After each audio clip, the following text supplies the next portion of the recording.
35 years, first 35 years of my life as a heroin addict, and spent 10 years in a prison cell over the course of 20 years. I was removed from my home at 12 years old for being a bad boy. I've read more books than anyone I know, I'm certain, because I spent 10 years in prison reading books. Yeah. Literally every book I could get my hands on. I never in a million years imagined I'd need to apply to someone to get an ISBN number for my own book. So then I'm climbing up and down for 3 years. I'm climbing up and down this glass staircase, looking into my old world. And I'd say Yeah. to my course leader, I want to go in there and teach people how to play music because that's where I learned my music in prison. For Love of Memoir is a place for people who have a passion for human stories. The ones we tell, the ones we carry, and the ones we're still trying to understand. Here, we talk with writers about their life-changing experiences and what it takes to bring those stories onto the page and into the world. Whether you simply love a good story or aspire to write your own, you're in the right place. Hi, Christian. Thanks for joining me today. Thanks for inviting me. You know, sometimes I'm particularly intrigued about the character behind the page, and this is one of those times. Some life Uh, you have lived, my friend. oh, wow. Roller coaster springs to mind, yeah? Yes. Yes, Well, absolutely. yeah. Ups and You chose, downs. yeah, it's like you chose extra hard the extra hard experience for this round of life, I think. I didn't choose it. I didn't choose it. It was inherited, as we will Yes, discover. it's As we'll true. discover. It's true. Yeah. A lot of these things are definitely inherited from generation to generation. And I'm excited about some of your questions are so astute. Oh, good. Sending me the questions in advance is great because I've had time to think about them, and they're just such really, really good questions. I'm excited because I won't reveal what I was going to say about the inheritance of my life, Yeah. but I will get to that. And Okay. I've arrived at a point where it's kind of mind blowing how I consider it today. Yeah, I would agree with that statement completely. So, your memoir is called Resilient from Childhood Adversity to Cambridge University, right? Not from, just Okay. resilient childhood adversity to Cambridge University. From Okay. would be Thank you. useless. Yeah, Thank yeah. you. Perfect. From words are useless. You're absolutely right. So, because it's not been published yet, I was fortunate enough to receive a copy of the manuscript. Tell us a little bit Oh, about your book. What's it about? well, it's about to be published. Yeah, yesterday lunchtime, I was expecting the book cover designers to send me there's a deadline on Fiverr, 12:30 yesterday lunchtime. I'm waiting. She's had a death in the family. Oh, okay. Oh, it's cool. This happens. But anyway, I didn't really have a high res photo for her. So I've got a photo shoot on the 29th in Cambridge. Where else? Yes, I've hired a professional photographer to take photos. of So, course. so that's been delayed by another month. But I've also been asked to give a talk at my college at Cambridge University, Hmm. which will kind of align with when the book's published. So I think that's my book launch. That's And the great. book is about a boy born in London to a quite diverse set of parents, really. My mother was really, really big on education, and my father was gay. And in the 1960s, being gay in Britain is a criminal offence, and you can be in prison for it. So, what many homosexual men did, let's stick with gay, um, was marry. They had to marry and have kids, and have this smoke screen of a functional, orthodox lifestyle. Otherwise, they were at high risk of being jailed. And it's the story of a boy being raised, being taught violence, being taught that there's. My mother was very, very cold because of her mother, Mhm. generational. She was. I don't remember many hugs. I don't remember being told we were loved. We were beaten all the time by my father, me and my siblings, and my mother. I watched my mother being had bones broken and nosebleeds and all kinds of terrible stuff when I was like, 1, 2, 3, 4, 5, 6 years old. And then somehow she divorced my father when we were 6 or 7, and then we moved to a different town, but it was too late. I was already off the rails. So it's a story of a boy brought up with emotional, physical, sexual trauma. My father eventually sexually abused me. And the story of how I mean, it's basically a handbook on resilience and survival. And I somehow lived for 35 years, first 35 years of my life as a heroin addict, and spent 10 years in a prison cell over the course of 20 years. I was removed from my home at 12 years old for being a bad boy. It's basically the criminalization of trauma, which happens often, still does to this day. And once I went to rehab, first and only time I went to rehab, I completely changed my ways. I changed my life. I changed my city, and I just started my life anew. And I worked my way up through the construction industry, which is where it's the go-to employment for any kind of anyone with a criminal record or prison background, because there's not too many questions asked. There's no CV interviews or any of that. Mm. And I worked my way up to assistant manager until I was made redundant in 2012. Then ended up in university, and then through an accident. I mean, my life is full of these happy, fortuitous accidents. I was invited to go and study a master's in criminology at Cambridge University, which I completed with pretty flying colours. I mean, I'm not a first kind of guy, you know. My undergrad, my postgrad, I don't do firsts. I'm in the bar too much. So Wow. two ones all the way. It works. It works. Yeah. Man, talk about turning things around. What made you decide memoir was your way to tell your story? Okay, so we go back to what's called Darbar. Darwin College is my college at Cambridge University, and Darwin College Bar is known as Darbar. And I spent every evening, I think, yeah, there weren't many evenings I weren't in Darbar for 2 years. And everybody went. I mean, to begin with, I thought I was going to be dragged across the coals because, you know, Cambridge, I was thinking if I'd have gone to King's College or Trinity or one of these more traditional colleges, I think my history might have worked against me, and I'd have ended up being someone would have a posh British member of Parliament's son, or someone might have said something to me, and we'd end up in an altercation. But I think someone looked at my photograph or looked at me and went, "Hang on a minute, this guy's a bit unusual for Cambridge. Okay, so let's put him in Darwin College." Now, the year I was in Darwin, there were 660 students from 76 different countries, most of whom didn't understand there's a British social class system and your accent denotes where you come from. Mm-hmm. So, What do we call yours? Is it Cockney? yeah, Cockney, South Yeah. England, similar sort of accent. Yeah. Yeah. It's very. We don't use T's and H's very much. Right. But I just thought, and then it's this really beautiful story in the book of my friend Leah, not her real name, obviously, and she left a book in my pigeonhole called Borstal Boy. And I came back from my department of criminology one evening, and I looked at my pigeonhole, and there was a book, and I picked it up, and it was called Borstal Boy by Brendan Behan, and I was like, oh shit, here we go.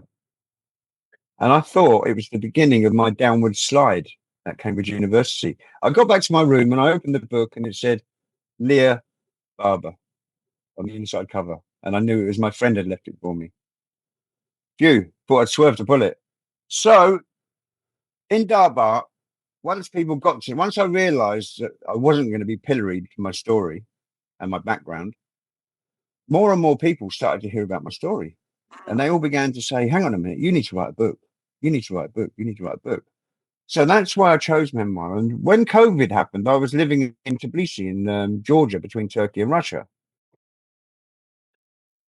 And my friend, I had to leave. I couldn't earn a living. I'd been playing saxophone and guitar and singing with a friend of mine in bars, restaurants, everything. Everything shut down. I had to leave. I couldn't earn a living in Georgia anymore. So my friends in the Pyrenees, close near Toulouse, southwest France, I said, you need to come here and write your book. These are friends of mine from the UK music festival scene. You need to come here and write your book. They've got an outdoor pool. I could see the Pyrenees from the house. They had, they bought this property as an ashram, yoga retreat, meditation center. Mm-hmm. So there was the house they lived in and the bedroom guest house, which I ended up living in. It's 3 months, first lockdown. miles from anywhere, surrounded by vineyards, French vineyards, Armagnac and red and white wine vineyards. And I started writing my book. I wrote the first 250 pages over 3 months, five It years sounds ago. like a beautiful inspirational space.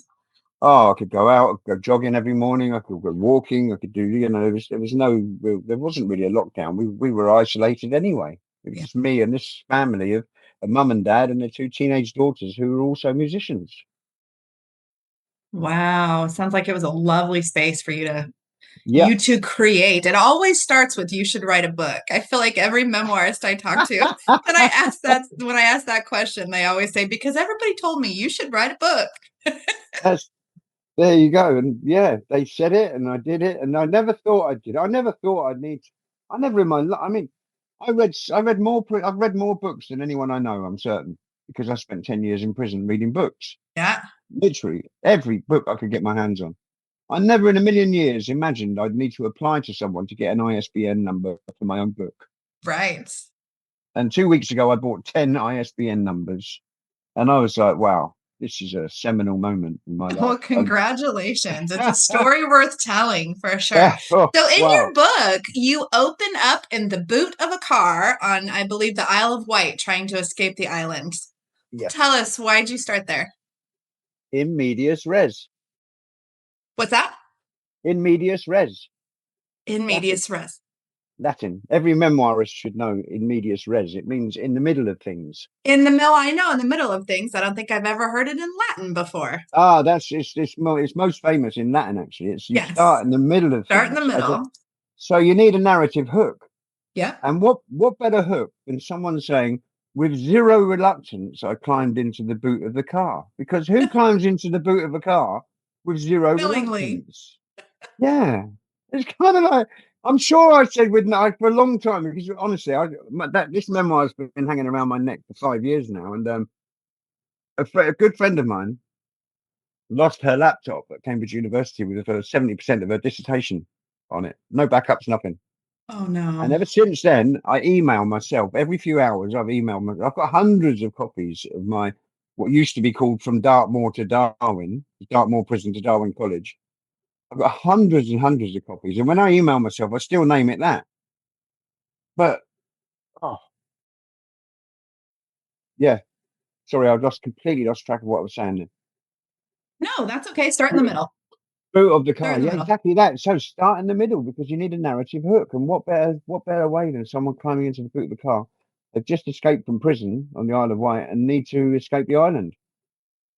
Fair points. I think it was a gripping place to start. And honestly, your book from page one, um, I mean, it immediately jumps into some pretty dark stuff too, but it really, Mm. really was a page turner. What a life you have Oh, lived. wow, okay, that's great to know. That's great to It know. really was. It was very, very good. It was a very good story. I really enjoyed reading it. It's You interesting do as talk well. about Well, what's that?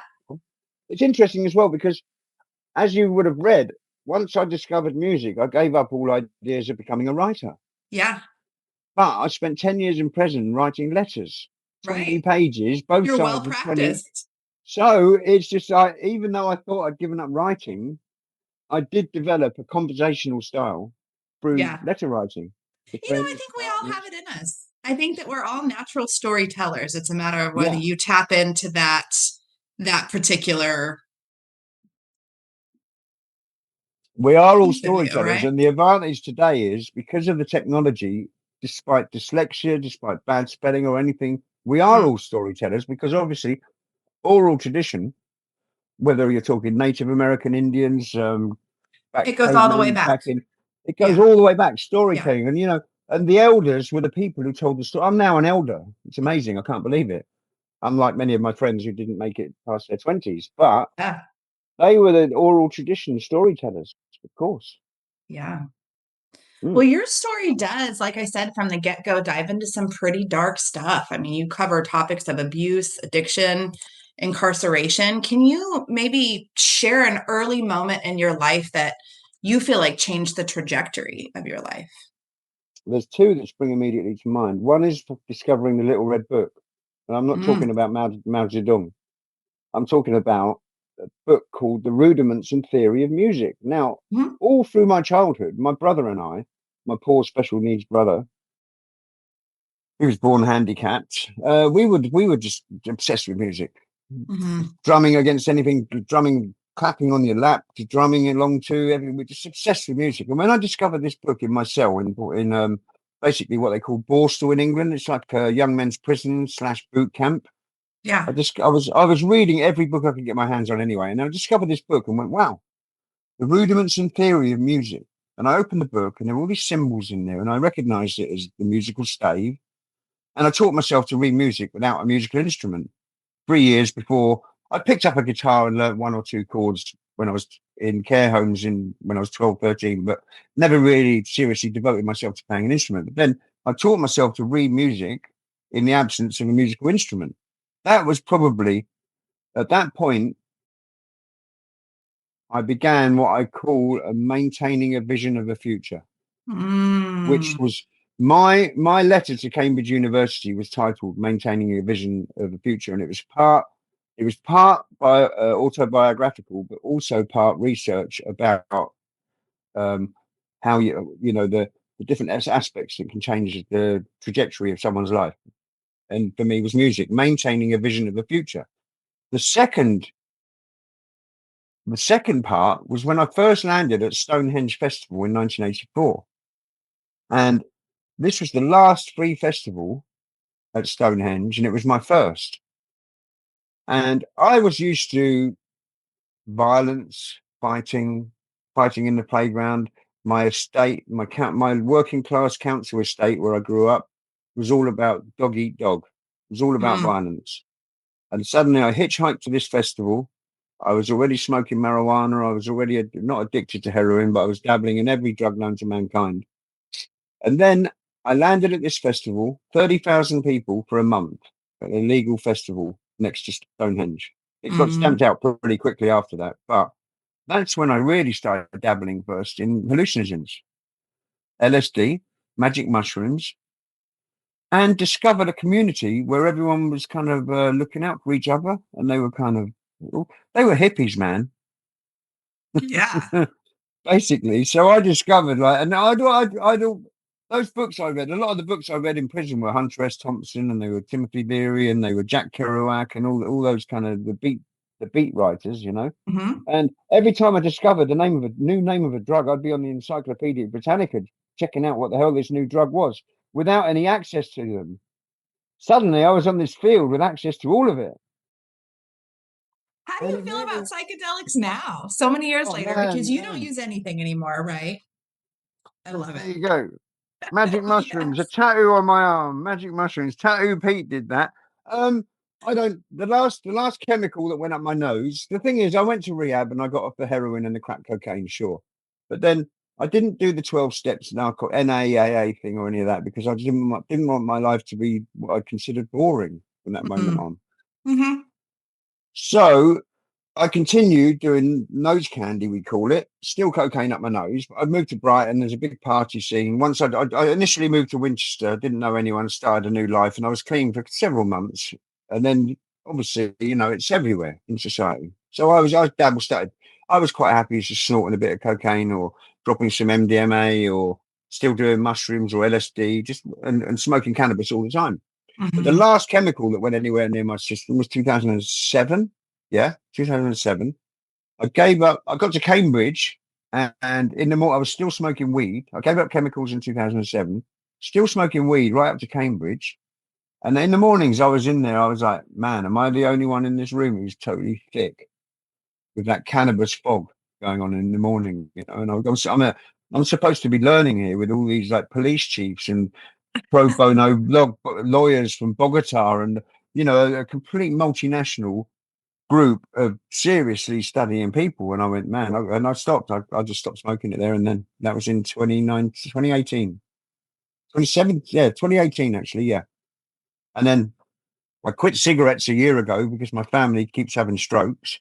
Mhm. My special needs brother, my sister had a stroke, all because of smoking and no exercise. And I was like, wow, that's going to be me. So I went to my son's wedding in Germany, drank like a German, smoked like a trooper, and then Next day, threw the tobacco away and never went near it again.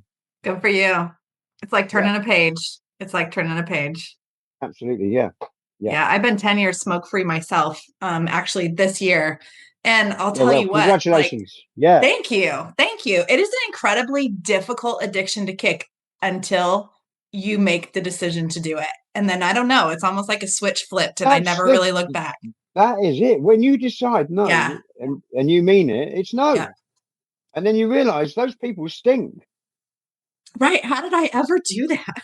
I know, yeah. I think that all the I time. know. And they're so Imagine expensive too. all of that, and it's just like I'll be at a shop or something, and someone will walk in and stand next to me, and I'm like, "Oh man, you're a smoker. It's Yeah. horrible." Yep. And imagine getting a new girlfriend and she's a smoker. I'm not gonna kiss that girl. Yeah.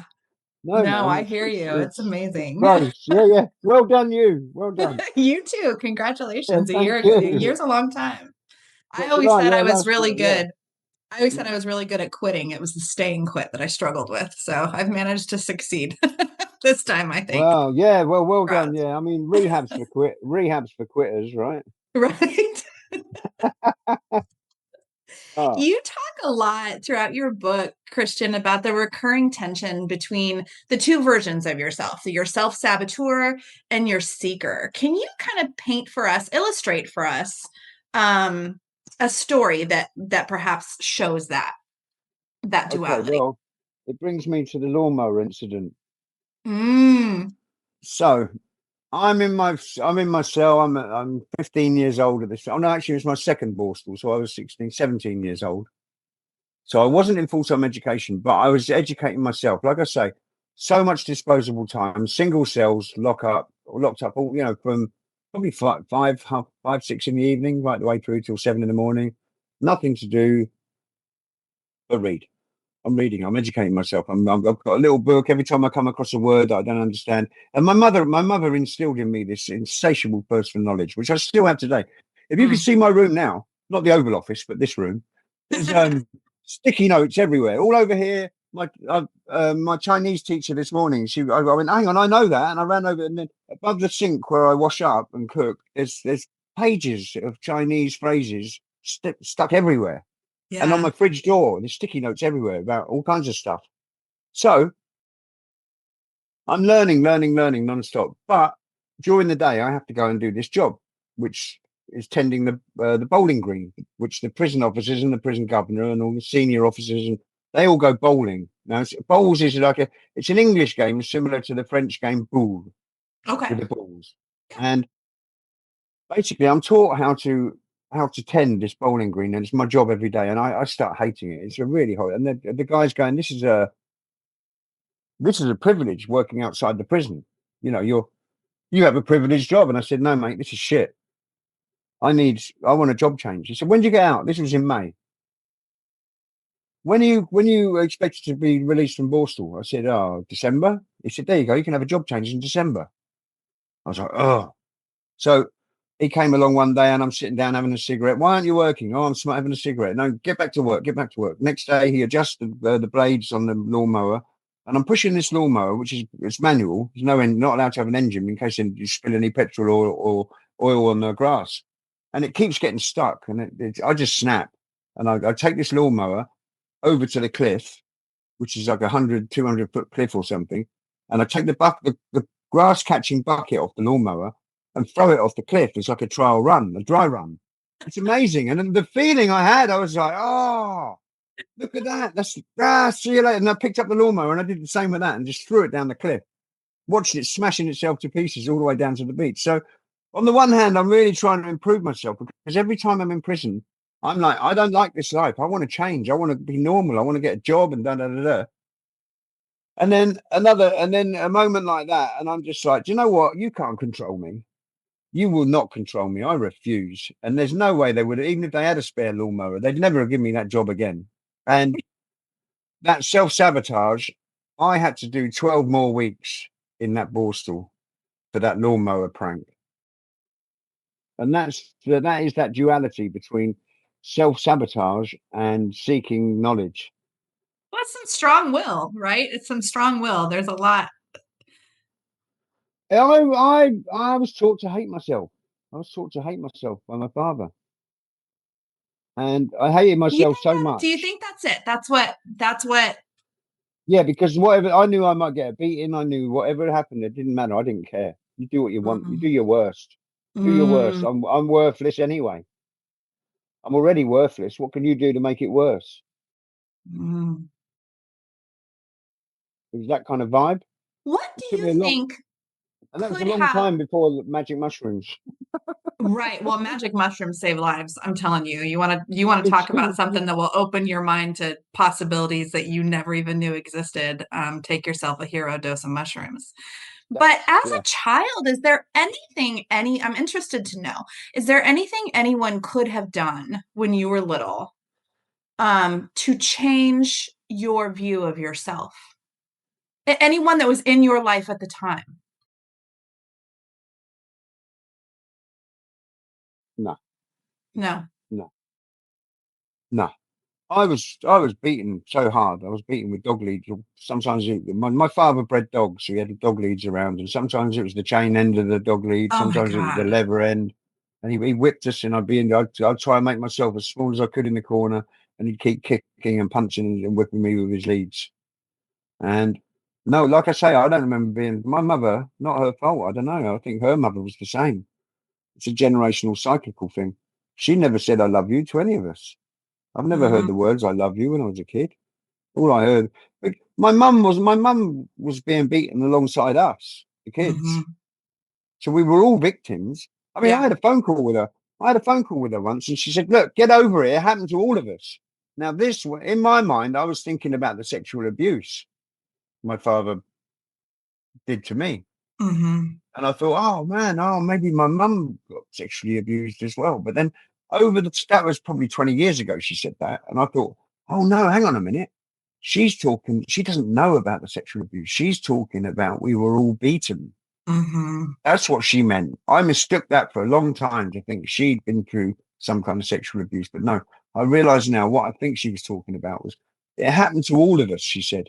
She thought my dysfunction was still due to the beatings, but she didn't know about what her husband did to me at 16 years old. Now, in the care homes I was put in at 12, 13, as you would have read, Mm-hmm. I could hear the screams in the night. I knew what was going on at night time, but Mm-hmm. it didn't happen to me because I was violent. I was a violent kid. So the night watchman was only picking on the victims. Mm-hmm. That that privilege was reserved for my father when I was 16. And I was 16 years old. I was punching policemen. I was the toughest kid in the room, the balls through the prison. But when it came to my dad, he was the monster under the bed. And what he said, I did. And looking Yeah. back now, I'm like, what would I have done in that? What else could I have done in that situation? As you know, I flipped it Mm-hmm. in like probably one of the most unique ways in human history. Mm-hmm. but, but yeah, I don't know. It's just like wow. Mm, Wow. Was there ever a time in prison or perhaps one of the times that you had escaped that you just kind of felt something inside yourself shift that you can identify? yeah, my mate Alan Jones. He, I was in prison in Coldingley when I was. This was in 1990, so I was probably 30 years old, around about 30. Was it 1990? Yes. Anyway, late 20s, early 30s, and I was there with a friend of mine called Barry. Turned out not to be such a great friend eventually, but hey ho. Um, and this guy Alan Jones turned up. He's a well-known heroin dealer from London, but he's got no meat on his bones. He's skinny. He couldn't look after himself. He was a proper victim, but he had access to heroin, large amounts of heroin that were being smuggled into the prison. Mm, So me and my friend Barry moved him in next door to the cell next door to me. We were at the end of a wing, so there was like our three cells were at the end of a corridor. So if we had to, we had our backs to the wall and could fight. And Alan knew this. He agreed to for our protection. It wasn't in a kind of mercenary way. He was our friend because he was a musician, and this mhm, this prison was a little bit liberal. You know, he had his guitar brought in. I had a guitar. He had some sound recording equipment. He was allowed in his cell, and we were putting down some tracks and music. It was quite a liberal prison, and we protected him for months. And then one day, I don't know what happened. Something happened. Someone got to him or his wife outside, and he just said, "I'm moving." I said, "What? What do you mean, Alan?" And he started packing all his gear up in the cell next door. He said, no, I've been offered a move. I'm going to the Mount, HM prison in the Mount tomorrow. And we went, couldn't do anything to change his mind. He was terrified. Next day, I hear on the radio there's been a stabbing at the Mount prison. And as you all know, I also, after that, had some people in my cell with knives, and they were threatening to stab me to death in my own cell. Mm.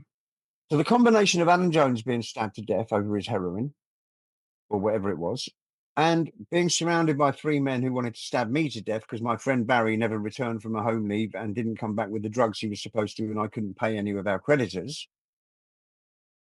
I just started thinking, do you know what? I'm going to die in prison.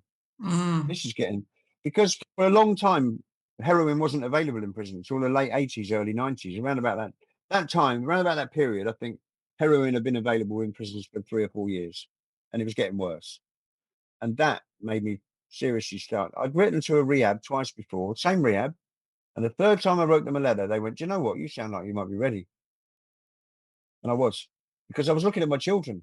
And I was like, Mm. I'm either going to spend my entire life in prison, or I'm going to die and get stabbed to death in prison over drugs. And if I continue in this way, my daughter's going to be a prostitute, and she's going to end up selling her body and being in and out of prison on drugs. And my children, my sons, both of them, they're going to end up doing exactly the same. They're gonna be in and out of prison and hooked on drugs all their life. So yeah, that was a real turning point. Speaking of the fates we inherit, right? We owe it to them to break the cycle. We owe it to them to break the cycle, and they are now fantastic. In fact, I'm looking at them because instead of looking at the camera, I look at them, a photo of my twins behind the camera. I love it. I love it. Ah, Inspiration. I would love yeah. to hear you read a piece from your Ah, memoir. Did you pick okay. something? I did pick something. Let's see if I can still read. Right, as you as you know, all of my chapters, being a musician, all of my chapters are titled song titles. Yeah. Yes. So this is chapter 21 with a little help from my friends, but the Joe Cocker version, not the Beatles, not the Beatles version, because Joe Cocker's version with the thing he does with his arms and his hands is just so much better. So Okay. here we go. I'll set the scene. I've run away from England and my centre of my heroin addiction in Farnborough in England. I'm running away from a broken heart, which eventually this girl becomes the mother of my children. But at this point, we've had a fling. I've run away from her. She's dumped me. I've run away from a broken heart, and I've landed in France. And I'm traveling around France with just a guitar and a backpack, meeting fellow musicians. And at the moment, I'm traveling with these two other musicians. So the couple of weeks spent in this town and on its beach have left me with incredible memories to this day. Just as they did in Set's youth hostel, the names and faces changed as often as the song and musical styles each evening. One night I became separated from my friends and was so completely drunk from all the revelry, I sat down in the town centre, rested my guitar against the wall I was leaning back against, and fell asleep. I wasn't disturbed all evening and woke just as the town was stretching and yawning awake. It took me a few moments to gather my wits and figure out where I was and how I'd ended up there. Shit, where's my guitar? Fuck, man, no! I wailed out loud. My guitar was nowhere to be seen. Yet I knew I would have had it with me when I'd fallen asleep. I couldn't believe my own stupidity. After months of ensuring my guitar never left my side, it was now gone. I began what felt like a walk to the gallows towards the beach and my friends. How could I have been so stupid? I arrived at the camp and some guys who knew me immediately asked the same question I had on my lips. Where's your guitar, man? It was always with me, either in my hands or slung down my back, body above, neck below, with the strap across my chest. It was a part of me, and these guys' question was testimony to that. Guitar volée, I practically cried from the bottom of my soul. It's been stolen. We had a multinational community on the beach, and the common languages shared by everybody, apart from the music we all loved and played, were both French and English. Some of those on the verge of waking understood what I'd said, while others could hear the desolation in my voice and also woke up. Pierre and Marcos also came awake and both realized what was unfolding. This news also affected them and their ability to continue living here on the beach. My friends consoled me as best they could, but it really didn't help swing my mood from that of complete misery. Did this mean I'd have to return to the UK? The fire had been stirred and people had climbed out from sleeping bags and blankets. Coffee was soon available, so I sat around with all the guys passing spliffs, trying not to think about the loss of my guitar. There was a car park not far from our encampment, and the sound of a door sliding open announced Jean Paul had risen.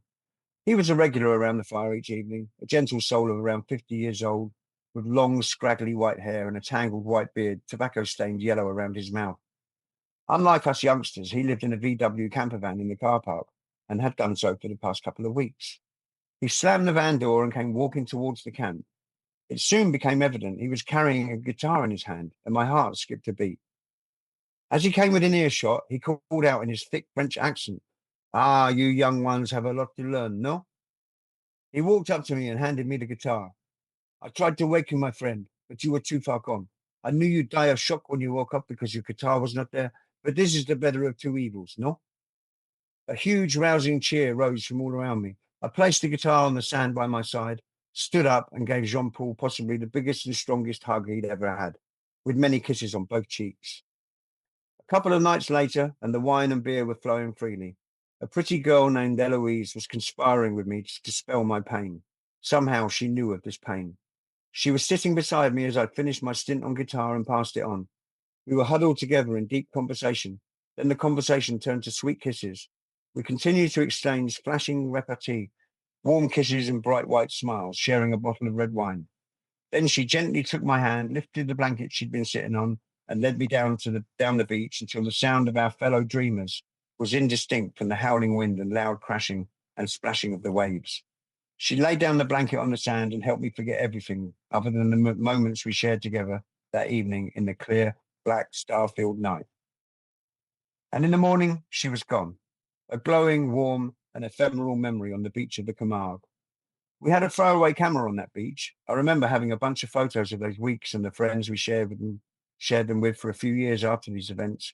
But as with many people and souvenirs in my chaotic life, they were transient and were eventually consigned to memory.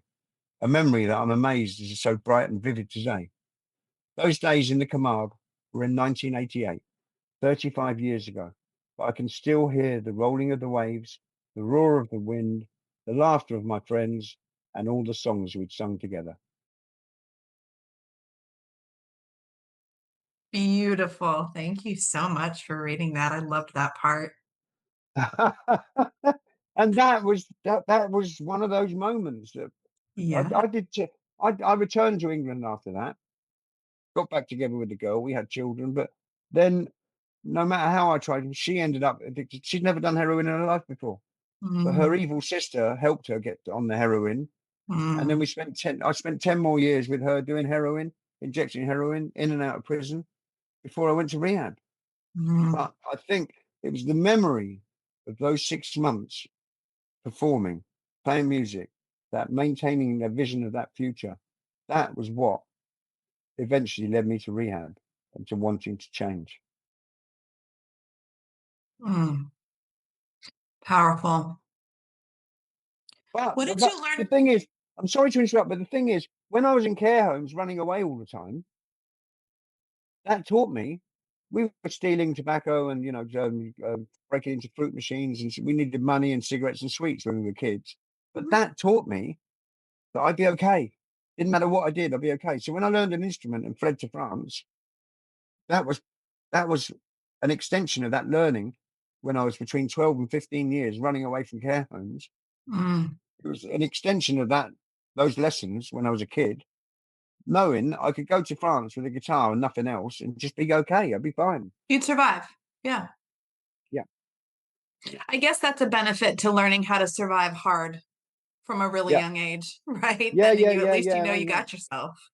we didn't trust the adults, man. It was just Yeah. like, man, we only trusted each other as kids. So what did you learn about yourself while writing your book? What shifted in that at that point? What did I learn? I learned that my brain is a time machine. Mm, I love that. It's true. I'd be typing away. I was in south of France. I'd have a bottle of wine with me every evening, and I'd be typing away. And then every time I stopped typing, I might need a wee or I might need something, whatever. I'd stop typing and I'd go, and I'd return to the present. Yeah. And it was just like, wow, I was there.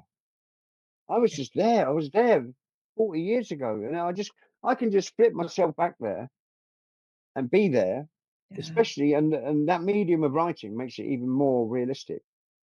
Well, I agree 100%. I think that that's probably Yeah. what makes you such a gifted writer is that you're able to viscerally take yourself back to whichever Yeah. experience, whichever scene you're writing.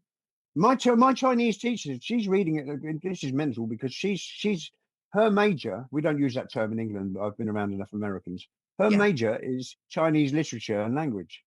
Okay. She's editing. She's reading my. She's translating with ChatGPT and then correcting any errors. And my friend in Manchester, who I visit quite often, she knows a book publisher in Shanghai and Beijing, one of China's biggest book publishing companies, and she's got a friend in that. So I think I'm also going to be publishing my book in China. That's 17% more of the world than most Western writers can have as an Wow. audience. Have as an audience, and I can't wait to see my book with Chinese characters, I hands up, bet. all over the front of it. Yeah. How cool. Because you're studying Chinese, I take it. You said you're Chinese instructor. I had a Chinese girlfriend for what the year I was at Cambridge, and even before that, getting through my undergrad, I was delivering Chinese takeaways to make a few extra bucks. And I'd Yeah. say to the Chinese, I'd get every time I'd return to the takeaway, I'd go, "How do you say please? How do you say thank you? How do you say this and that and that?" And I'm good at languages because it's the same part of the brain that does music. Yeah. I got to Cambridge, and there's this real close society of Chinese, and they all stick together, obviously, because of especially there's a lot of Asian hate going around. Yeah. But slowly, I'd say some stuff to them, and I broke in. I managed to break my way in, and I ended up with a Chinese girlfriend. She told me stories about Qin Shi Huang and Yang Guifei and all these Chinese history stories from Chinese history. Which Hmm. so I've been studying Chinese culture, cooking, history, language for 4 years now. I've spent £4,000 English on Chinese lessons in the last 4 years. I'm spending £1,000 a year on lessons. Wow. Bravo to you. Can you have a conversation? Yeah, I can Can you? because my teacher's forcing me now. Good. Most of my lesson, I have a lesson every Saturday and Sunday morning for an hour each, and the Saturday one she gives me for free because she's so encouraging, Uh, and she's also become a really good friend. And the Sunday one, but she mostly speaks in Chinese to me, and I'm like, "Wo bu ming bai le," and she'll repeat it in English, but she's really trying to force me to understand, and it's happening. that at I some mean, point you they just said, have to dive in. oh, at some point I'm gonna have to go and live Yeah. there in Macau or Malaysia or so any place in China, and then once I'm immersed, I know when I go back to France, I'm a bit stupid in French for a little while. Yeah, Right. How but many languages do you speak? I speak reasonably good French, a little bit of Italian, a little bit Georgian, and now my Chinese is taking over my French by miles. Okay. So I want to go and live there because once I go and land myself in what they call Tongzhenjie, which is Hmm. Chinatown, anywhere. Okay. I'm going to just rent an apartment in Chinatown anywhere, surround myself with Chinese children, grandparents, shopkeepers, and Yeah. whatever. And then within 3 4 months, it's going to You'll be just take totally off. fluent. Yeah. Yeah. Yeah. If you can have the opportunity to immerse yourself completely in the culture with no way out, you just have to, you're committed at that point. You got to figure it out. You Right. do, and it's that word immersive. I learned my French traveling around France, and anyone English came near me, I was like, "You're the devil, get away." Mm. And I learned French. So it's the same with immersion. This is the first time I've learned a language online, in video classrooms, Yeah. so to speak. But it will be immersive eventually. Mm. Technology is a beautiful thing. Yeah, man, it's great. I love it. Did writing your memoir change the way you view your past?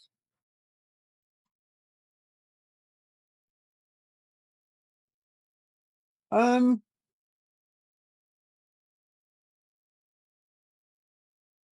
it's funny because my father died in 2004 or something.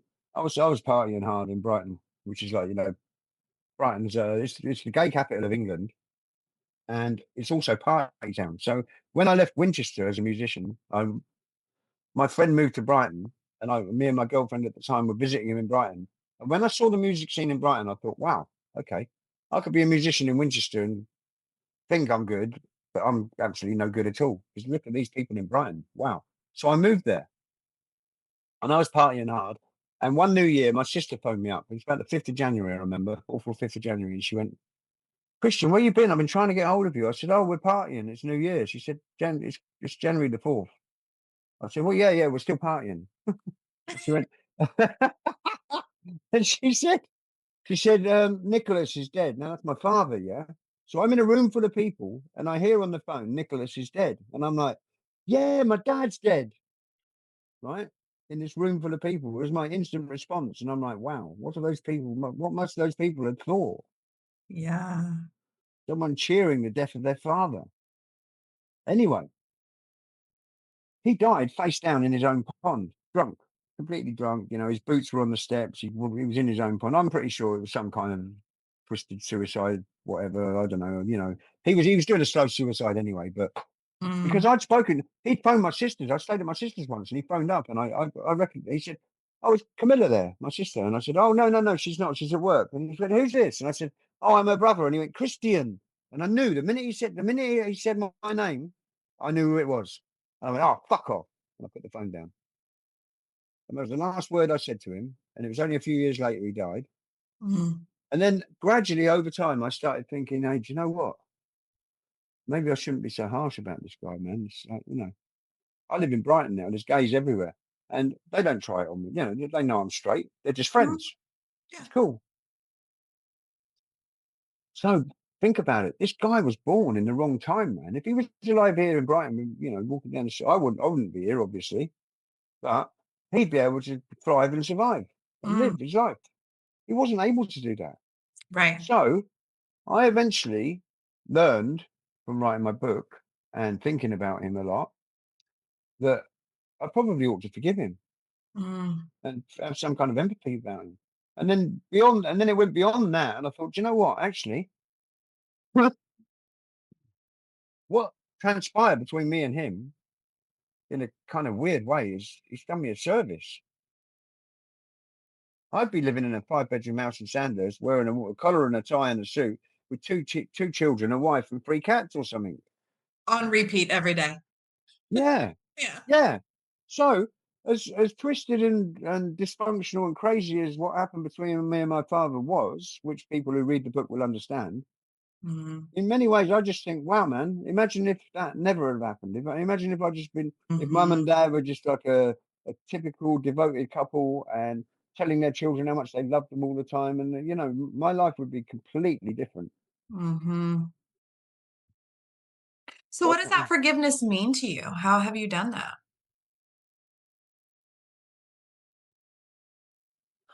I just mulled over it long enough to understand that poor guy, my father, who sexually abused me, was in his own torturous hell. Mhm. His whole life was hell Did because you of talk laws. right, because of laws. Did you talk in the story about how you discovered that your father was gay? Did you? I don't remember that part coming up. No, I don't think I did. No, how did I discover he was gay? I mean, obviously, when I was 16, I discovered he's gay, but I already knew before then. Um, I reckon my sisters told me. Okay. I reckon because I was removed from the familial home at 12. Mhm. Mhm. My relationship with everyone changed at that point because I suddenly imagine. yeah. Yeah. And so I'm not overly close to my sister. I mean, one of my sisters died while I was during my Cambridge University degree. She died of lung cancer. She knew what happened between me and my dad. They all know now, even my children. I've told them because obviously I've written it in a book. They need to know first. But my sister, she's kind of career corporate girl. I mean, she's had a stroke now and she's been off work for more than a year because her hand doesn't work anymore Mm. because of smoking and the stroke. But Mm. we were always chalk and cheese. She was all my family. My brother was special needs and he lives independently, but he's never had a job or a girlfriend or anything like that because he's special needs. Um, my other sister, she was a school teacher, infant junior school teacher, and she ended up dying. And my other sister, she works for some American company. It used to be CD-ROMs and all that kind of stuff, some kind of tech industry. And now she's off sick. But we were so far apart. We were so different. My life and her life are just like worlds apart. But she's cool, you know. I only mostly I see her like 2, 3, 4, 5 times a year or something, maybe more than that even. But yeah, she's cool, but just so different. Sure, I can only imagine. Yeah. What kind of process did you use to maintain self-wellness while you were writing about all of this trauma? Well, the first 250 pages was a bottle of wine every night Mm, in southwest France. mm, Um, but I kind of I keep stuff to myself really. I just mm, deal with it internally. mm. But also, more recently, last year, because I was working so much on my memoir, I employed a counsellor. I went and saw this lady, and I pay her for sessions Yeah. because I was really, you know, writing about some terrible shit. Mhm, So I ended up paying her and going and seeing her every week. And after probably 6 or 7 sessions, mhm. she said, "You do know you're wasting your money, don't you?" Which was nice of her. But she said, "You've got all the answers inside. I ask you a question and you have the answer." She said, "You know, you have all the answers, and you'll if you want to keep coming and seeing me and giving me money, that's fine." But she said, "I'm telling you, you don't need me," Yeah. which was kind Did of you? really like quite cool, man. I think that's fantastic that she was willing to point that out to you. And you had already obviously, probably because of all of the time you had on your hands in and out of prison, found a way to just integrate all of those traumatic experiences. But I would imagine if it's like you say, and I know it is for me when I sit down to write memoir, I do everything I can to close out the world and take myself back to that experience so that I can Yeah, get as much of it on the page as possible. But I would yeah. imagine with a lot of the stuff that you wrote, you were revisiting trauma again and again and again. Oh, So, again and again. yeah, It was only recently I just sent it off and I posted on Facebook. Like, oh, thank God I'm never going to have to read it again. And oh my God, a few weeks later I got to read it done with it. again. Oh no, and then I've got to read it again because it's been formatted, and I found some mistakes in the formatted document. And I'm just like, when the hell am I going to be able to stop reading this bloody Right. document? Yep. The universe obviously thinks that you have some stuff to work through, but it sounds like you're doing it. If your counselor said that you didn't need her assistance, then Yeah, I mean that blew me away, kind of thing. She said, "You got my number, you know where I am, but you know, yeah, I just think you're wasting your money." And yeah, I'm like, "Well, actually, I'm 62 years. I've lived all through all of this stuff, and I'm still here. And you know, I got pretty quite a functional life now, really. Like I say, the only thing left is alcohol, and right. that's just so socially acceptable. It's obligatory at every social function, and Uh-huh. it's just like, do I need to give it up? No, probably just cut down and not to, you know. But Right. you know, I'm at work. I still work in construction, and all Friday, all everyone's talking about is how much what and how much of what they're going to drink every all weekend. Uh-huh. Not only is it socially acceptable, but I would say it's glorified. It's glorified in commercials and in movies and in sitcom. Like, Exactly my point. right. Exactly, it is. Yeah. Absolutely. Did you use a coach or anything? Any kind of memoir coach or editor? Used an editor. Yeah. Okay. Okay. So once the thing was finished, Hmm. I'm a member of a memoir writing group on Facebook, Yeah. several in fact. Yeah. But I think it's called Writing Memoir or something. Duncan Kerber, he's a Canadian guy. I sent it to him first and paid him to read it, and he read it, sent it back to me, gave me loads of really good feedback. Another friend of mine, Duxicus Ducks, don't ask, festival guy. He read it as well, and he was just like, "Oh my God!" He said, "Oh, wow, I can't believe I've just read like the English equivalent of Huckleberry Finn and all of his adventures." And and uh, Such a good analogy. I love it.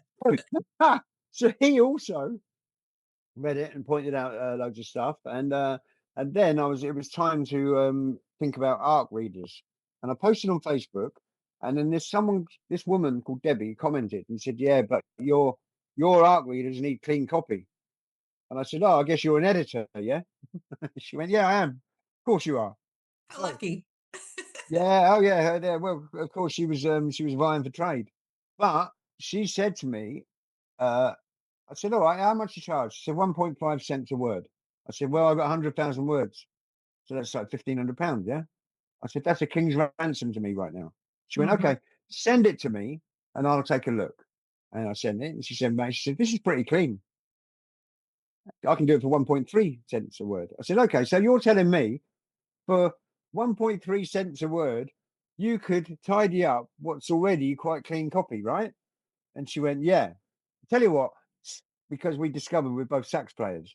Uh-huh. So she said, she's in New York and she said, send me a video of you playing sax. And I did. And she went, the man can swing, which is the best compliment anyone could actually give a sax player. Sure. So she said, send me the thing and I'll have a look. And then the next day she said, look, I've nearly read all of it. Da, da, da, da. And then we had a great agreement. She wanted for, I ended up paying, sending her, I think, over weeks, it was installments. I probably ended up paying her £600, which is most of the $1,300 she asked for. And then Yeah.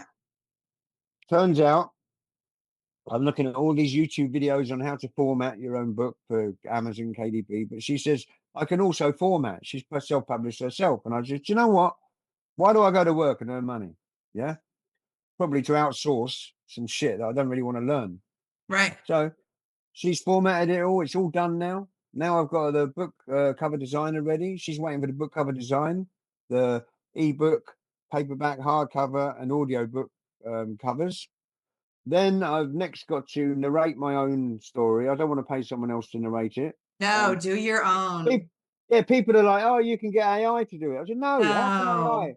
AI is never going to read my book the way I just read that part. That that's people right. can't. Of course not. I need to do it myself." Yeah, I So agree. yeah, but yeah, that's so editor slash formatter and ARC readers. Now the thing is, I've got to upload. Next thing to do is once the book cover design is all formatted, then I've got to put it on Book Sirens and get maybe 50 ARC readers. Out of 50 ARC readers, they reckon you might get 20 reviews. And then Hmm. you let them all know when the date is, publishing Hmm. date, and they post a review on that date. Yeah, I've been studying this shit for 2 years now, that's right. That's how you conduct a non launch. non-stop. I've been studying every video that's out there about memoir and about book sirens and about launching and everything else. Yeah, yeah, yeah, yeah. Isn't Wow. technology a fabulous thing? You can get an entire education that most people would have paid a lot of money for if you're just willing to devote the time. It's just so much out there, and it's really, really is. I'm just like, wow, okay, so yeah, I've taught myself like so much about memoir writing, about getting ARC readers, and about what how to best to write a memoir, how not to, what's good, what's bad. Reading Mary Carr's Art of Memoir and a million other books, and it's all to do with technology. Downloading the next Kindle book about memoir, about book promotion, about everything. It's all out there. It is amazing. It is. Not to mention things Mm, like podcasts and YouTube videos and tutorials. And I mean, if you want to learn absolutely. something, it's out there for sure. It's all out there. I mean, I've got a talk next month. I did the same talk at a music festival my friend runs called Into the Wild. So there's a speaker's tent. Next month, end of next month, I'm going to do a talk there. And I gave talks at Birmingham University. I gave a TED talk. My friend recorded a TED talk. It's not on YouTube because it was a TEDx salon talk. And Okay. they're kind of like, then they have a big decision of who's going to do the main TEDx event from those Hmm. salon talks. But COVID happened and it never Right. came to pass. But my friend filmed it on her phone. So I've got that. I've got Birmingham University. I paid some friends of mine to record. She's a videographer, used to video my band for 15 years. Her boyfriend's a sound engineer. They recorded my Birmingham University talk and made it into a movie, an hour-long movie on YouTube.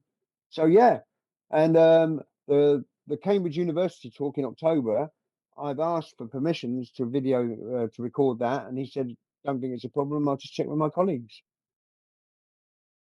All Excellent. about. So are you going to use all of that footage to push out for your launch? I think my book launch really is going to be my Cambridge University talk. It needs to Yeah. be. Yeah. That's the pinnacle. That's the pinnacle of public speaking, really. TEDx, Absolutely. I would agree. I TED, would and agree. Cambridge.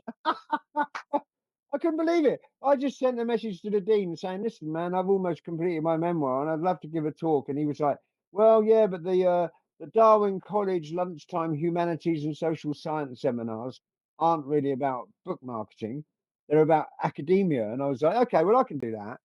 And Hmm. then I said, "But I'll get in touch when it's published." And then last week I got an email from the deputy dean saying, "I hear you want to do a talk at our thing," and I was like, "Yeah, man, I do," and it's all happening. Would you have ever imagined that when you had that vision of the future with music? Did it ever include having graduated from and then giving a speech at Cambridge University? No, of course not. Of course not. And it was all pure luck. And people say, "How'd you get to Cambridge?" And I say, "Well, equal amounts of luck and hard work." I mean, as you know, I went to Cardiff University, and next door is Cardiff Prison. How does that even happen? So then I'm climbing up and down for 3 years. I'm climbing up and down this glass staircase, looking into my old world. And I'd say Yeah. to my course leader, "I want to go in there and teach people how to play music because that's where I learned my music in prison. And I'm doing a music degree." He's my course leader, who's also a saxophonist, and he Yeah. says, "That's a great idea. Do it." And then I read all these papers to do my dissertation on music programs in prisons. There's only one paper I actually was emailed somebody with no idea who they were, and it happens to be someone that works at the Institute of Criminology in Cambridge University. "Why don't you come to our seminar?" I go there, and she says, "Why don't you do well at your degree, and I'll be your come apply to come here, and I'll be your supervisor." I'm like, "What is going on?" What do you feel about fate? I have to ask you that question because it sure seems to me like a lot of opportunities have just flat fallen right in your path and you're smart enough to take them. But a lot of opportunities have fallen right in your path. It's the universe. The Is universe the knows what universe. the universe knows the shit I went through, and it's kind of Yeah, compensating as I the more good I do, it's like karmic. It's kind of karmic. I mean, the I believe religious in side that. of it Yeah. is you reap what you sow, but the Buddhist kind of thing would be like more like karma or whatever. But I just believe from my life that it's actually true. When I was a horrible, violent little shit, hurting people and getting banged up and stealing people's money and stuff, it just kept getting worse. Mm, And as soon as I changed it and started doing good things, and I was more aligned with the universe and with moral integrity, shall we say, and hmm good shit started coming my way. mm, And I think that's how it works. It's very karmic. Yeah. I mean, on my religious beliefs kind of verge. I don't believe in invisible deities. I can't do that. right. But I've got this. I don't know. You might know this girl. What's her name? Joyce Sakishi Hifler. She used to do a daily write up of Cherokee Feast of Days, daily meditations, and Oh, every day lovely. she's American. She's Cherokee Cherokee heritage. Feast of Days. Cherokee Feast of Days, daily meditations by Joyce Sakishi Hifler. And every day I read a page from this book, and it's so I kind of subscribe half to like Native American wisdom and half to Buddhism, I guess, and the Mm-hmm. Chinese kind of Confucianism and Wu Wei. Wu Wei is very much like inaction, action through Mm-hmm. inaction, Mm-hmm. and I don't Yeah, know, just kind just of the getting caught in the universe. flow. Yeah, the universe, man, just seems to be looking out for me at all times. It's great. I quite like it. I wonder sometimes if it isn't looking out for everybody, just some of us are capable of seeing opportunities as they arise, while others miss them, Jump on it. perhaps because they're Jump on. focused on something else or distracted by Jump. Yeah, I jump on that train as soon as I see it coming, man. I mean, I uh, see you got a dream catcher right behind you there. Dave.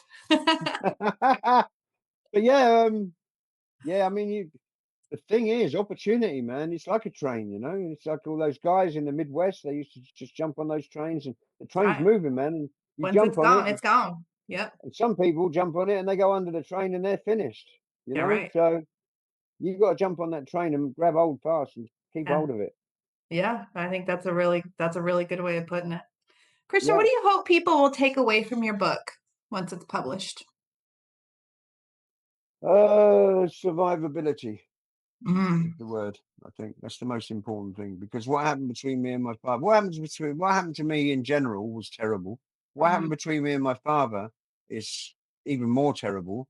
mm-hmm. And I think my message is that even so many people have been sexually abused by the people they were supposed to be their, So their many. carers. the Mhm. carers, and they're supposed to trust, and they're really damaged people out there. And for many, it's too late because they won't change their ways. But I just think, like I said at the beginning, my book is a handbook on survival and resilience, Mm. and I think that's. I hope people can read it and go, "Wow, Jesus Christ, look at what this guy went through, man." And he ended Mhm. up at Cambridge University, Mhm. and I want it to just inspire people that you can survive anything, anything. Yeah, that's true. Is there a book that changed your life? Yeah, man. First one springs to mind is Le Comte de Monte Cristo by Dumas. And the second one will be Les Miserables, Hugo. Oh, well, you It's, do refer to Les Mis a lot throughout your memoir. You bring it up a couple different times. yeah, because I am that man in the cell, and that the Abbe Ferry is the abbot. He's in Yeah. my cell with me in invisible form, educating me. It's my whole prison experience was about education. So was Edmond Dante's. Yeah. His experience was the l'Abbe Ferre taught him everything, and then he went out. And the happiest moment in that book is where he realizes not revenge, but forgiveness. Mm. Same with Les Miserables, Jean Valjean. At the end, he Oh. realizes, all this, all that revenge stuff is just toxic, and Mhm. it's more about forgiveness. But yeah, these tales of people growing up in terrible circumstances, sometimes not through no fault of their own, and then figuring out a way towards a path to redemption. Mhm. And Papillon is another one. Papillon, the French convict who escaped from Devil's Island, another. But they're all books about prison and escape, whether physical real escape or mental escape. Mental escape. Yeah, you've got a Every, theme going on there. every Well, book I read was every book I read. It's the same as writing a book. It's the same as reading a book. You put the book, you stop reading, and you zoom, you come back and land mhm. from wherever you were. Yeah. Escapism. Well, I mean, I think it's more than escapism. Like I would argue that you chose, and I'm going to say chose. I mean, from our early life, we don't have a choice. The family that we're dropped into and the circumstances that we're a product of, right? But from the Yeah. point that you are able to start making choices, you make choices, and we can call it escapism, or we can just call it a really big education because the farther down farther farther you have to climb from however far down you are, the more education you're going to get in between these two areas of the spectrum, right? So I think it makes sense that those are the themes that you tend to relate to, and I love that you seem to have selected works that depict triumph They over. all depict triumph. They They all all do. do. Yes. Yeah, Yeah. and I think that's beautiful. Triumph over adversarial circumstances. Right. And That's. and what you said about climbing up, I often use an analogy. I haven't mentioned it in the book actually. There's probably loads of stuff in the book I didn't mention. I should have done. But most people leave school at 16 years old on an 11 level playing field. Yeah. Mhm. When I was 16 years old, I was already 20 foot in a big hole, and it Yeah. took me from 16. It took me another 15 years to climb my way up to that level playing field. Mm. I was, and I got there at 35 years old when I left rehab. And people say the wasted years. I'm like, no, man. No, Oh, no, no. I didn't waste a minute. well, and the knowledge that you learned along the way that most people will never experience. I mean, most people will never experience half of the things that you No, went no, through. And that's they won't. invaluable. It's invaluable. I think it's just education for your soul. As crazy as it sounds, right? We all No, it have is educated. Yeah, circumstances. We yeah. all have adversity. We all face, I mean, to which degree obviously is different for each person, but at the end of the day, no matter the level of adversity that we are faced with or that we're placed in, we have a choice to allow that to propel us into something better or to drag us down. That is a choice. No, you're right. That's really on point. And I because of my mother. Thank my mother. Now, I'm terrified my mother's going to read my book. And I stupidly sent her a message last week saying I've been asked to give a talk about my memoir at Cambridge University. And I'm like, oh, why did you say that to your mum? She can't read the book. She can't read the book because of what her husband did to me. Well, I think um She's had such a terribly, terribly sad and tragic and horrible, awful life, which, I'd hate for her to read that before she died as well. yeah, how are you going to handle that? I don't know. Same as I handle everything with Yeah. aplomb. You With a know, big for the plum. record, I think you did Yeah. a beautiful job with your mother's character to the degree that you could. I think that you painted her in an absolutely beautiful light. And I think that will help. But this is the challenge that all memoirists have, right? Because not everybody that comes in and out of our life deserves praise. Not everybody No, deserves to be painted in a beautiful light. And sometimes I think in fact, all the time, I think that's the challenge, is being able to get that experience on the page, because it's called memoir for a reason, right? It's about you. It's about your memory. It's not about her.